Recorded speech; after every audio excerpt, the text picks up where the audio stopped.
And in this new image that I want to show you today, we may finally have one of the best smoking gun images showing these bases that we've spoken about being on the moon, that we've heard the astronauts speaking about, and that we have heard from former military and photographic techs that worked for NASA and admitted on record that they blurred these bases and structures out and erased them from existence before the photographs were fed to the public. So in this new image that we're showing you here, which is actually from Ken Johnston Sr.'s personal Apollo image archive, and Mr. Johnston is the civilian astronaut consultant pilot, and this was discovered by Brett Collins Shepard, and as we zoom in, this formation becomes clearer and clearer and begins to take on a more defined formation that definitely has characteristics of an artificial construct. Now, some have said that this may be an extraterrestrial base or some sort of lunar dish array. Now, we've shown you the images before of these massive satellite dish-looking objects that have been seen and are extremely famous when it comes to this research. They've been featured on multiple documentaries, videos. An image of these dishes you're seeing here.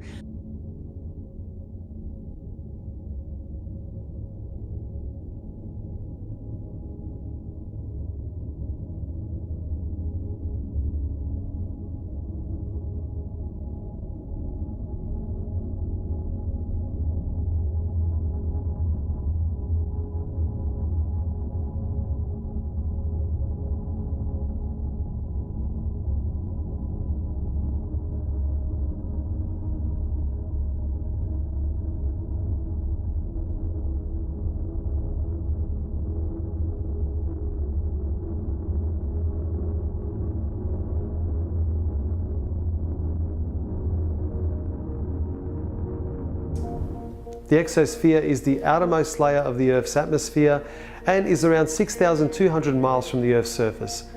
Now, according to NASA, low Earth orbit is around 1,200 miles from the Earth's surface. So before I tell you the reasons why it is impossible for us to go beyond the exosphere, or for that matter even past the thermosphere, have a listen to what some NASA experts have to say about this topic. As we get further away from Earth, we'll pass through the Van Allen belts, an area of dangerous radiation. Radiation like this could harm the guidance systems, onboard computers, or other electronics on Orion. But Orion has protection. Shielding will be put to the test as the vehicle cuts through the waves of radiation. Sensors aboard will record radiation levels for scientists to study. We must solve these challenges before we send people through this region of space. Hang on. So, what you're saying is that in order to send humans through this region, we need to solve the challenge of getting through the Van Allen radiation belts. But I'm confused. Didn't you already solve this challenge back in 1969 when you sent astronauts to the moon and subsequently 5 other times after that?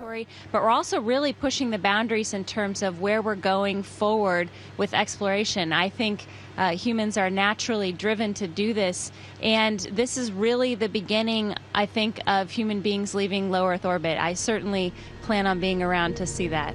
So she's a NASA astronaut, but I guess no one bothered to tell her about the first time that we left low Earth orbit. I guess she might be a little too young to remember. Here we have another astronaut that wasn't told about the moon landing 48 years ago. The plan that NASA has is to build a rocket called SLS, which is a heavy lift rocket. It's something that is much bigger than what we have today, and it will be able to launch the Orion capsule with humans on board, as well as landers or other components to destinations beyond Earth orbit. Right now, we only can fly in Earth orbit. That's the farthest that we can go. We only can fly in Earth orbit. That's the farthest that we can go. And this new system that we're building is going to allow us to go beyond and hopefully take humans into the solar system to explore. So the moon, Mars, asteroids, there's a lot of destinations that we could go to, and we're building these building block components in order to allow us to do that eventually.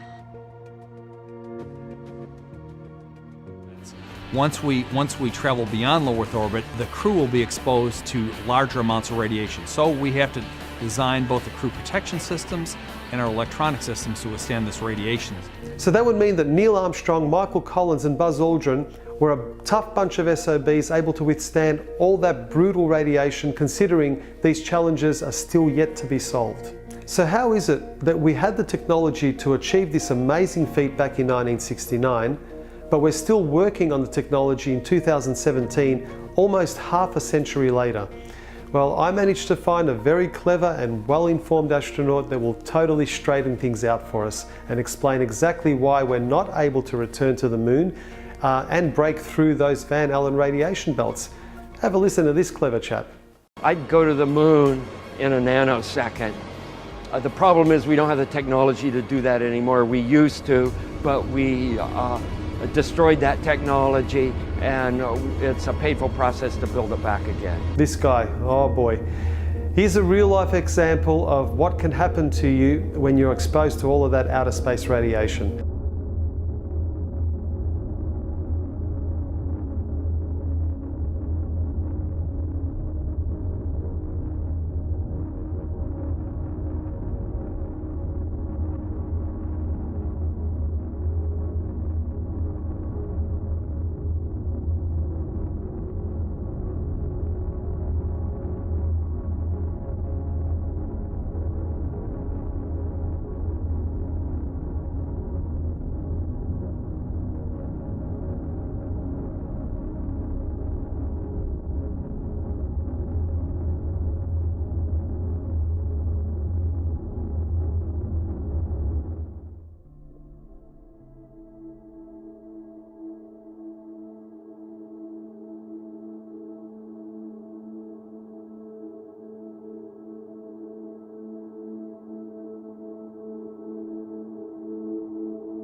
I said once to a reporter, how long must it take before I cease to be known as a spaceman?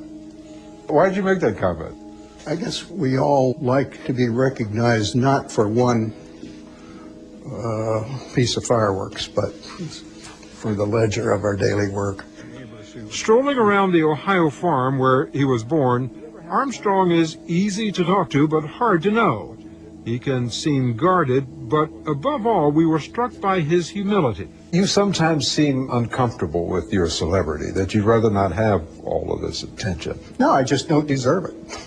But look, how many people have walked on the moon? 12? We're going to look at some images put out by NASA which allegedly show the remnants of the Apollo programs taken by lunar orbiter craft. In what year did he say, Andrew? Well, what happened was in 2009 the Lunar Reconnaissance Orbiter was launched. It had a high-resolution camera, sort of better than the previous one, and I think the original mission for this was to look for new landing sites for the new moon mission program, which was announced some years earlier. Now it's all been scrapped, and we'll mention that again later. But so Lunar Reconnaissance Orbiter, everyone said, oh, we're going to get these new high-resolution pictures of the moon.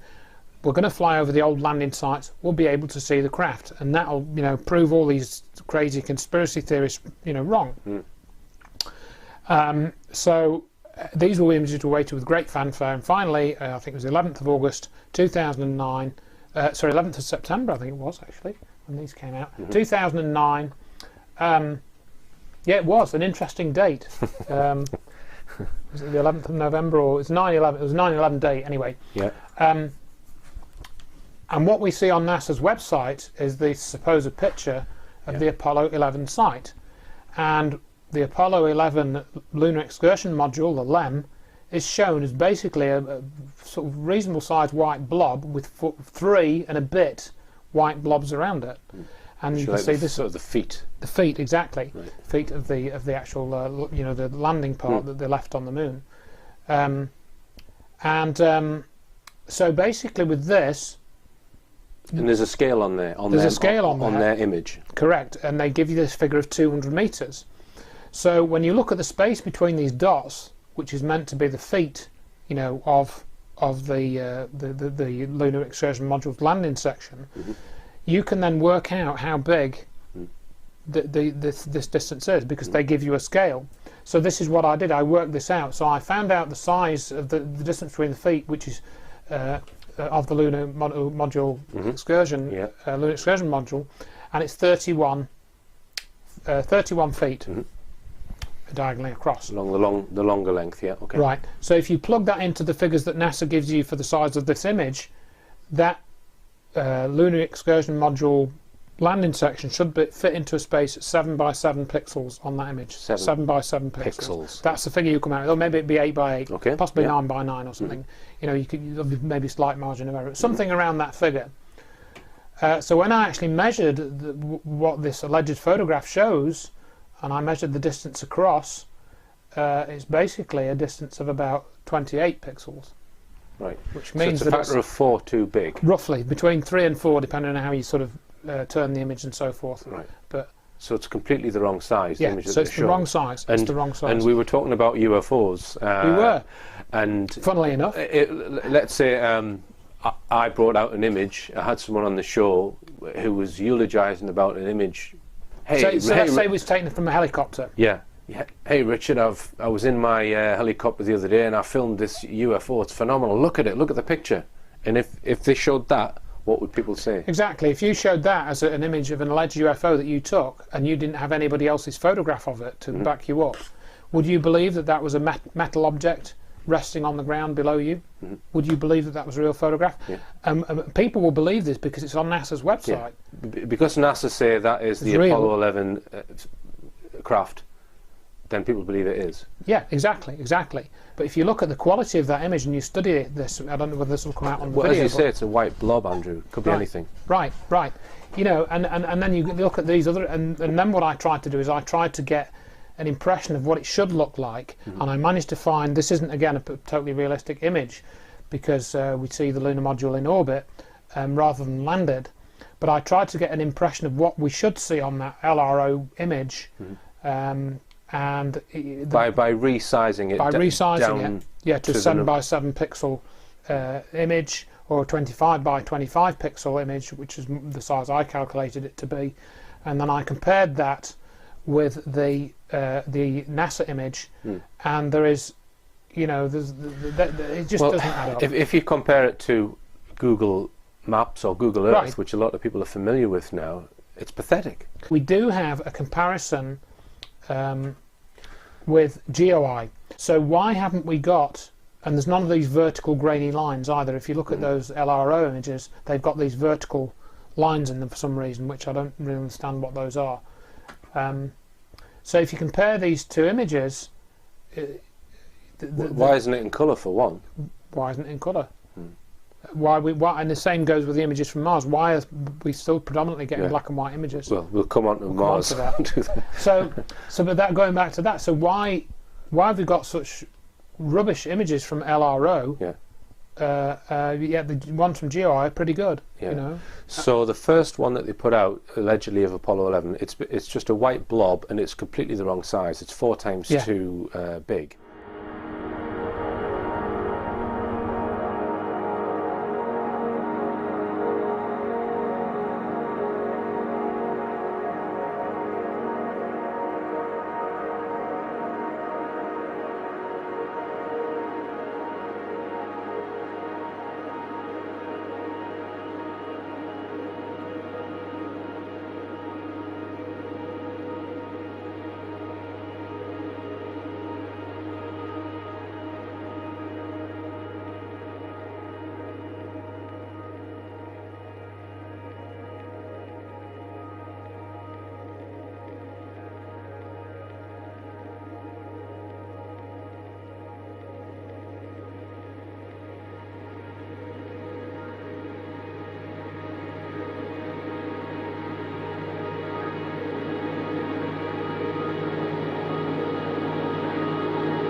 You see, the vibration of my voice box makes the air vibrate between us. Then when the air vibrates your eardrum, you hear what I'm saying. But maybe you've seen a demonstration of a bell under a glass jar. With normal air inside the jar, you could hear the bell clearly. But when the vacuum pump drew the air out of the jar, there was nothing inside to carry the vibrations of the bell. Nothing until the air was let back into the jar. The cancer, you got your photo numbers. And this is core tube number 2. Okay, I can almost drive it without a hammer. But if you'll hand it to me, I'll get it in a second. I'm going to take a couple more shots of this before we leave. Get all in, I get the pictures. Alright? Drive in real easy, Houston. The sounds in space, it's odd to have a hammer or a metal tool and bang it against something and hear absolutely nothing. You can, sound won't travel in a vacuum, so there you are outside and you could be hitting something, no sound at all. In space, since there's no atmosphere, there's no air, if you bang on something when you're doing your spacewalk, you will not be able to hear that. And this leads us to the dilemma of our final segment. All modern astronauts, such as Piers Sellers and Mike Massimino, claim to hear absolutely nothing when they're out on the International Space Station in the vacuum, banging away with metal tools and objects, whereas during the Apollo missions, all kinds of sounds have been recorded that should not be possible if they are on the moon in the vacuum of space. Okay, I can almost drive it without a hammer. But if you'll hand it to me, I'll get it in a second. I'm going to take a couple more shots of this before we leave. Get all in, I get the pictures. Alright? Drive in real easy, Houston. That does not sound like the spacesuit acting like a drum at all. It sounds like a metal hammer striking a metal object repeatedly with authority. Pictured is Alan Bean during Apollo 12 striking a metal core tube into the so-called lunar surface with a metal hammer. This is an interview with Apollo astronauts Alan Bean and Pete Conrad done by the Apollo Lunar Surface Journal. They are once again taking the position that the sound is coming through the hand and transmitting into the microphones in the helmet. Alan Bean says, "I would have said it wasn't possible," and Pete Conrad responds, "The other guy can't hear it." If the sound is coming through Alan Bean's microphone, then like his voice, it must be transmitted directly into the headset of Pete Conrad, so his statement makes no sense. Alan Bean's statement makes a lot of sense, since it would not have been possible in a vacuum. When Bean says, "I would have said it wasn't possible," he has science on his side. And he also has NASA on his side, at least up until August 19th, 2011. And this brings us to the most important graphic in the film. This is a web page that has been disappeared from the internet by NASA as of August 2011. It was at nasa.gov, running concurrently with the Apollo Lunar Surface Journal between 2009 and September 2011. However, this page, which was created for children, you can see the banner at the top, Lunar Science for Kids. This page directly contradicts the assertions made in the Apollo Lunar Surface Journal concerning the hammering sounds in Apollo 12, 15, and 17. This page talks about the science involved with sound on the moon, and it does so correctly. And that is why NASA has disappeared it from the web. The contradiction between the journal and this page was brought up in the very popular Moon Zoo forum. And that is where I first became aware of the situation. Reader Tom128 pointed out the contradiction between the site for children and the journal. And I went looking for the site for children and could not find it. I then went to my favorite research tool, the Wayback Machine at archive.org, and I was able to find an old version of the page that NASA did not clean up. And whenever I see information go missing from the web, it always starts me thinking, and this was the genesis of the film. At that moment, I became a NASA moon hoax researcher. You've seen the image on the right of the graphic before. That is Alan Bean hammering a core tube during Apollo 12, and this is the sound of such hammering. The graphic is problematic for NASA because of the contradiction to the journal, and the graphic is correct science. And I quote, "Sound needs something to travel through to get from one place to another. On the moon, since there is no air, sound cannot travel above the surface. So, there are no sounds on the surface of the moon. When the Apollo astronauts were out on the moon's surface, they could only talk to each other and to mission control by using the radios in their air-filled helmets. Even when the astronaut in the photo to the right hit a metal tube into the ground with a hammer, no sound was made."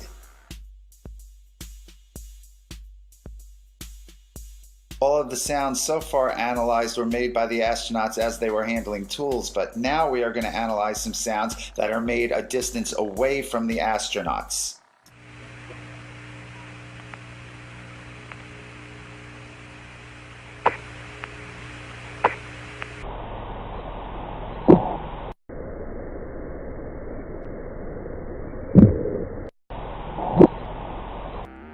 So what you just saw appears to be a smoking gun.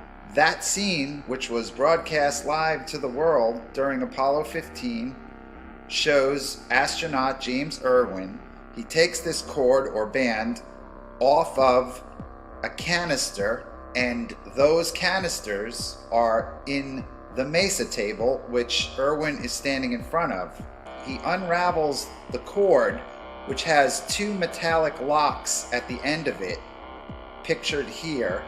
They look like bullets.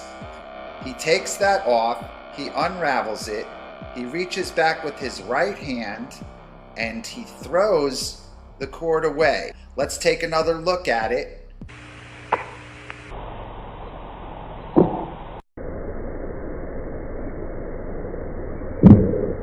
So the argument has been made for the hammering that the sound is coming through the glove and it's miraculously getting into the microphones. But we don't have to deal with that argument because James Irwin releases the object and it hits the ship and he's not touching it, and that sound is picked up by the microphone inside the astronaut's helmet. And you can always tell that that's the microphone in play because you will always hear the sound of the suit air supply system in the background whenever the astronaut is transmitting, and you will hear this sound remain on for a split second after the astronaut stops transmitting.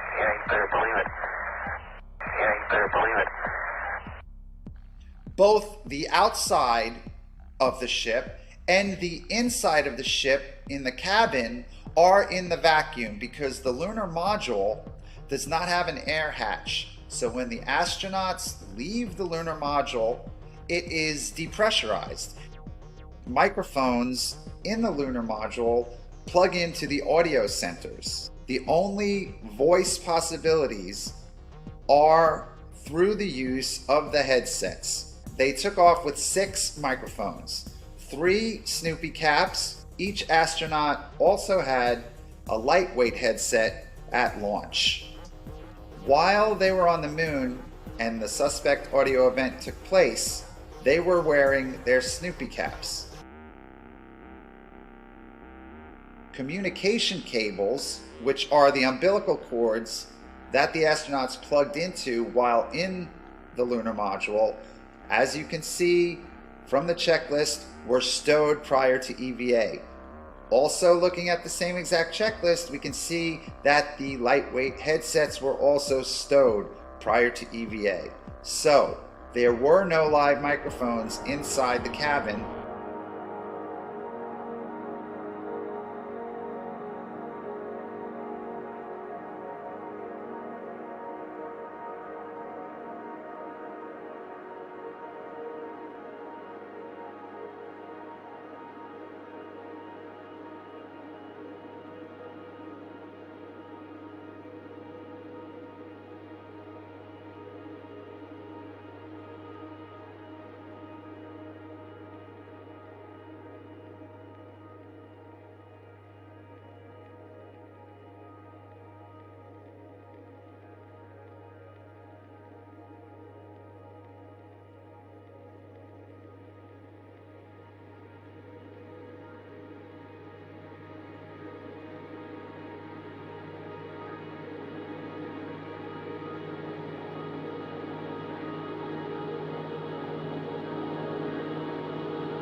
I don't want to put it. There you go. Wait a minute. It's all right, I got you reaching for the flag. How's that? That's very good, Gene. Let me get it in stereo. Houston, that's beautiful. This has got to be one of the most proud moments of my life, I guarantee you.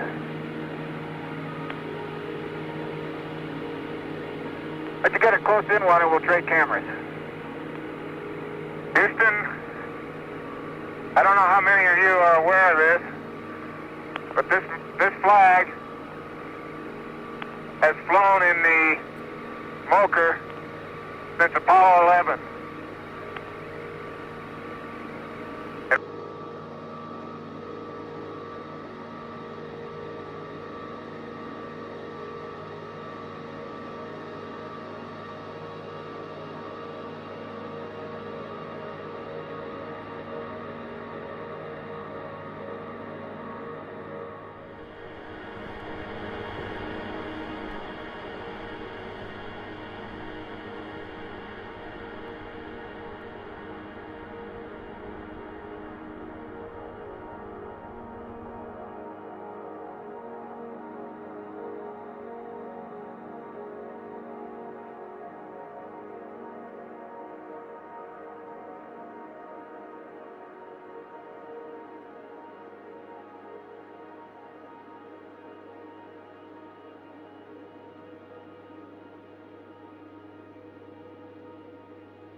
We very proudly deploy it on the moon to stay for as long as it can in honor of all those people who have worked so hard to put us here and put every other crew here and to make the country, United States and mankind, something different than it was.